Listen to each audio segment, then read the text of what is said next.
Well, now time once again to join Miranda, who's in the West Arena bar, I think, with both Pierre-Laurent and Tamara Stefanovich. Thank you, Charles, and thank you to Tamara and Pierre-Laurent for joining me after those two fantastic performances. Tamara, you first. I mean, this is your very first Proms, your Proms debut. Congratulations. It was a really, really moving performance. Now, tell me, did you ask Pierre-Laurent for any advice or top tips before playing here?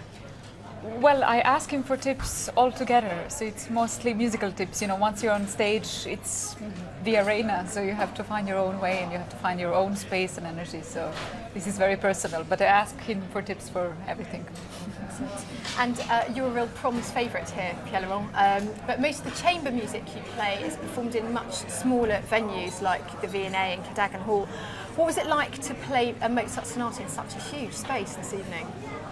You know what is extraordinary with the Royal Albert Hall? It seems to be too large for music making, and in fact at night with the audience, the atmosphere is so warm, so friendly, almost so intimate somewhere that it becomes extremely natural to make music there. So having got the chance and the privilege to play in this hall almost every year for 10 years, with very different kinds of repertory, I can tell that you get never disappointed. Fantastic. No, we're definitely never disappointed at all. Now, you've both played together, obviously, as a duo, but Tamara, you often play as a soloist with Pierre-Laurent conducting, and you used to be her teacher. What's this like? How does the relationship work? Are you critical of what Tamara does? How does it work? Well, we don't put different hats on different roles, you know, when we do that. So it's the same people. But of course, I mean, since I was a student of his, this stays in the mind, and I think it should when someone is someone's mentor. But doing music is something very, on one side, democratic, and you should really find a space that it's together. It's not each one playing for themselves. Now we've got this Debussy analogy going this evening. Tell me, the piano duo, is it a bit like a tennis doubles partnership? You've got to really trust each other, you would let one of you play up a little bit more and the other will play down a bit maybe? But it depends which piece you play.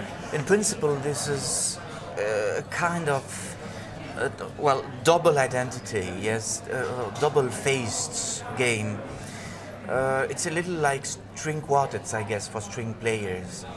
But you have pieces in the repertory where both instruments play very different parts. In the case of Mozart, this is very similar, in fact. So the goal is to achieve a unity, even with two personalities. In the case of Zimmermann, the origin for the concerto, for the piece for two pianos and orchestra, is a piece for two pianos, but in fact the material, the musical material, is extremely varied, well, as you could judge. Yes, serial music, quotations from all kinds, collage games. So in this case, of course, the game of playing together is completely different. Fantastic. And briefly, just tell me, have you got any other projects together this year?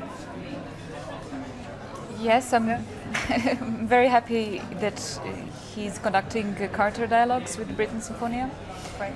And we do some concerts with Chicago Symphony, and Pierre Boulez conducting the Bartok Double Concerto. So a lot of things to redo or do again. Yeah. Fantastic. Excellent. Well, very best of luck with both of those. It's wonderful to meet you both, and maybe we'll see you both again here sometime in the future.